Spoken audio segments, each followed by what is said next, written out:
Before I dive into this insane story about how an HOA Karen tried to kick my guests off a lake only to freeze in shock when I told her it was actually my private land, make sure you hit that subscribe button and turn on the notifications because trust me, you don't want to miss the next wild stories I've got for you. So here's what happened. I bought this property a couple years ago, tucked away in a quiet neighborhood that, unfortunately, fell under one of the most notoriously strict HOAs in the entire county. But the funny thing is, part of my land, a section that bordered a gorgeous private lake, was actually exempt from the HOA's jurisdiction because the original deed went back decades before the law even existed, meaning I had full rights over it, something most of the neighborhood didn't know because the lake was sort of hidden behind a tree line and a fence, and I honestly enjoyed the privacy. But one summer, I decided to throw a small get-together for some close friends, nothing wild, just barbecues, a few drinks, music at a decent volume, and of course, kayaking and swimming in the lake. But apparently the mere sound of fun triggered the Queen of WA herself, who I'll call Karen, because no other name fits her energy better, and she marched down with that signature scowl like she had a personal radar for detecting joy, demanding to know who had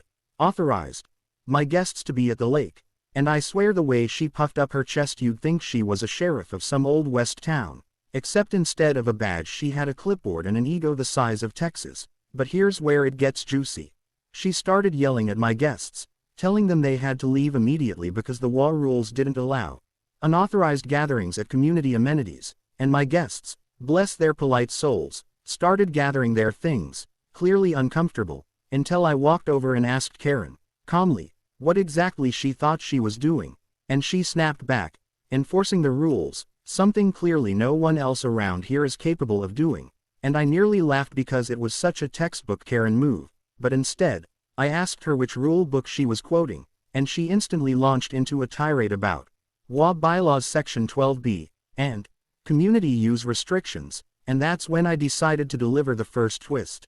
I told her, very plainly, that this wasn't community property at all. This was my private land, including the entire slice of the lake she was glaring at. And the look on her face was like watching someone bite into what they thought was a chocolate chip cookie only to realize it was raisins and anchovies mixed together, pure betrayal and disgust, because in her mind, every square inch of this neighborhood was under her domain. But here I was, throwing her off balance with a fact she had no idea about, and she actually froze for a second, blinking, as if her brain was buffering like a bad Wi-Fi connection, before she stammered, that can't be right, all the lakes are community lakes. And I pulled out my phone, scrolled through my digital files, and showed her the deed and property map, highlighted in bold, clear text. Private land ownership, Section 14b, including water rights, and the silence that followed was so sweet, you could practically hear the mosquitoes buzzing, until one of my friends, sensing the awkwardness, chuckled and muttered,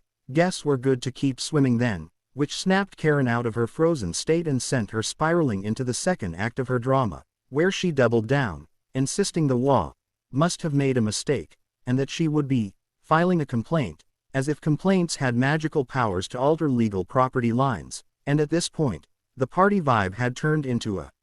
spectator sport with everyone watching this showdown, so I decided to really twist the knife and told her, loud enough for everyone to hear, that not only was she wrong, but technically, she was trespassing by stepping onto my private lakefront property without permission. Which, if I wanted to be petty, I could report, and the way her jaw dropped you'd think I had just announced I was the long-lost heir to the throne of England, because the idea that she, the self-proclaimed enforcer of rules, was the one breaking them was too much for her ego to handle, and she sputtered something about respect and neighborhood harmony before storming off. But of course, that wasn't the end, because the next morning, I woke up to a barrage of emails from the WA board accusing me of violating community decorum and threatening fines, which only made me laugh harder, because again, they had no jurisdiction over my property, but I knew exactly what was happening.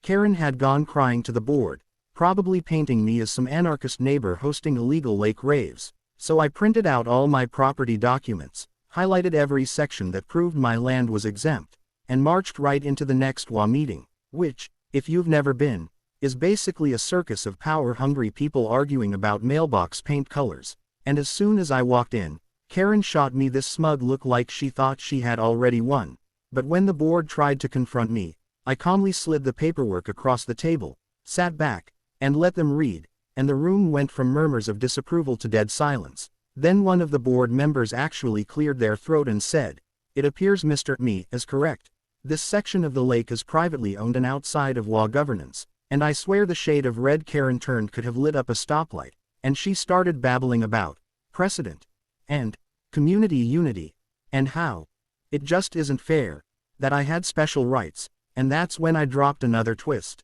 I told the board that if Karen or anyone else continued harassing me or my guests while on my land, I'd have no choice but to involve my lawyer, because harassment and trespassing are not things I take lightly, and suddenly the board, who up until then had been half on her side, started shifting uncomfortably, clearly not eager to deal with legal battles, so they officially ruled that my property was exempt, and any disputes about it were outside of their concern, essentially leaving Karen powerless. But if you think that stopped her, oh no, because over the next few weeks, she tried every trick in the book, spreading rumors that my lake was contaminated, calling the police on false noise complaints, even leaving passive-aggressive flyers on my mailbox about community spirit. But every time, I had the receipts to prove her wrong, and one time when she called the cops claiming my guests were vandalizing the community dock, the officers showed up, looked at my deed, and literally told her, "Ma'am, this dock is on his property, you need to leave,"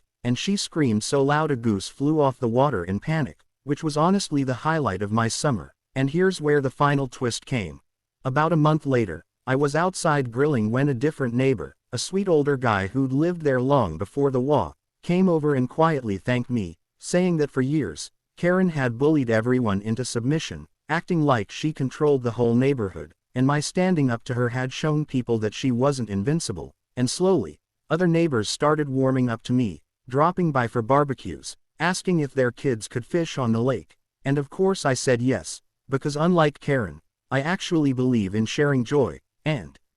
soon enough, our little lake became a hub of friendship and laughter, without HOA interference, while Karen sulked in her house, curtains drawn, occasionally peeking out like a villain in a cartoon. And the best part, at the next HOA election, enough neighbors had gotten fed up with her antics that she was actually voted out of her board position, which was poetic justice at its finest. So in the end, not only did I keep my land and my lake, but I helped free the neighborhood from her iron grip, proving once and for all that sometimes, the best way to deal with a Karen is with facts, patience, and a little bit of sass. And every time I sit by the lake now, watching my guests swim and laugh without fear of being harassed, I can't help but smile at how one showdown turned into a victory for everyone, except, of course, for Karen, who still pretends she owns the place, but deep down knows she lost the battle she thought she could never lose. And if you enjoyed this wild ride, don't forget to hit that subscribe button, because trust me, there are even crazier stories coming your way.